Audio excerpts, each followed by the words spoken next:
Play the role of spoiler for Republicans in the Virginia governor's race. That is the new headline from Yahoo News, and it comes after the former president inserted himself right smack dab in the middle of that race, just weeks before the election that could set the scene for 2020 and beyond.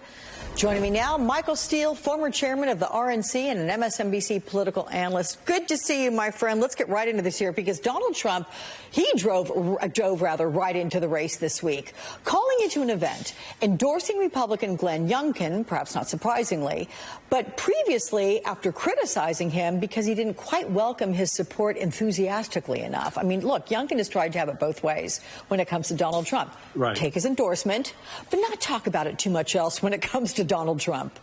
What's the logic there, and might Trump spoil this for the Republicans? Well, the logic there is reflected in the polling that shows this race a lot tighter than a lot of people thought it would be. Certainly given the fact that the Democrats had, enjoyed a lot of success in Virginia over the last few years. So now you have a businessman Republican who has been able to connect, more importantly, with Northern Virginia voters. And so that sort of sets this thing in motion where you're right. Youngkin wants to be able to say, those things that Northern Virginia voters who tend to shy away from Trumpism and Trump particularly, that makes them feel comfortable with him. But at the same time, say to the rest of the state, particularly the southwestern portions of the state, I'm with you. I'm a Trump guy. See, I got his endorsement. What muddles that is your point about the president coming into it and saying, hey, this is my guy, too. Yeah, I like him. And the reason Trump does that, because he's seeing and hearing the same thing about this race, that Republicans could win. So what Trump is betting is, hey, Youngkin wins. B, I want to be able to claim credit for the win. That sets up the narrative for 2022 around the country for those races where Republicans may be trying to shy away from, do the Heisman with Trump a little bit. But in reality, that's not necessarily how the narrative is going to go. See, now, this kind of feels like the Gavin Newsom recall election in California to me, that knowing that Youngkin is close to McAuliffe, that is going to gin up the base of the Democrats, and they're going to say, we got to get to the polls and we're going to vote. I mean, look what happened in California. It was a landslide. Yeah, and that's and that's actually a very, very real concern for a lot of Republicans across the state who are looking at this race as an opportunity in Virginia, having lost the House and Senate and having lost the governor race over the last few years. They want the win. So they're right there on the cusp. But now you have the president inserting himself in such a bold-faced way that a lot of those Northern Virginia Republicans go, oh, you're really a Trump guy. You're just a Trump guy in disguise right now. And we don't know if we want to buy that. So, yeah, it could very much drive that base. Keep in mind, Virginians have been voting for several weeks now because they have this early voting period underway. Oh, yeah. So we don't know exactly how that's being shaped in terms of how this race is going to look as well, because 2-3 weeks ago, Youngkin was in a very strong rhetorical position, and that may have banked him some votes on the back end since Trump has endorsed him that could help him. Yeah. So, okay, there are a couple events I want to go through then. First one, this one's making headlines for this particular moment. Take a look at this, Michael. I also want to invite Kim from Chesapeake. She's carrying an American flag that was carried at the peaceful rally with Donald J. Trump on January 6th. I ask you all to rise and join us as Mark Lloyd leads us in the pledge. Face the flag. I pledge allegiance to the flag. What do you make of that one?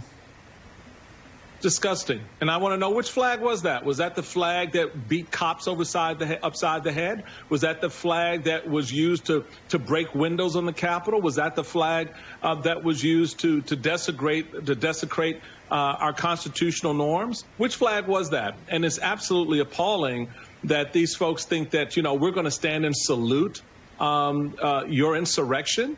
Are you kidding me? But again, this is the narrative that's taken hold inside the GOP. There is no outrage from the leadership. You haven't heard the leadership in the House or the Senate say anything about this. They're mute on this subject. And at some point, I'm hoping the American people look at this and say, okay, someone's got to be held accountable. Because otherwise, what the American people are allowing to happen is a setup for 2022 and 2024, where in 2025, a whole lot of folks are going to be whining and gnashing their teeth when Donald Trump is standing there on the Capitol portico taking his second oath of office. And, you know, here's another thing that happened this week. Donald Trump telling Republicans, don't vote in 2022 or 2024 if the Republican Party doesn't solve the supposed and, you know, falsely lamenting here 2020 election voter fraud. And what's your reaction to that one?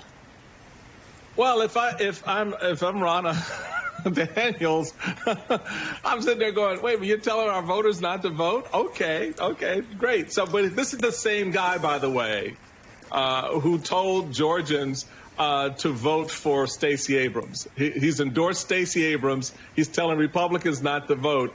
And they look at guys like me and say, we're rhinos. Yeah. Okay? The only Republican in name only from day one, America, has been Donald Trump. He's used the Republican mantra and its system to perpetuate himself. And so you can't ask for more evidence than that.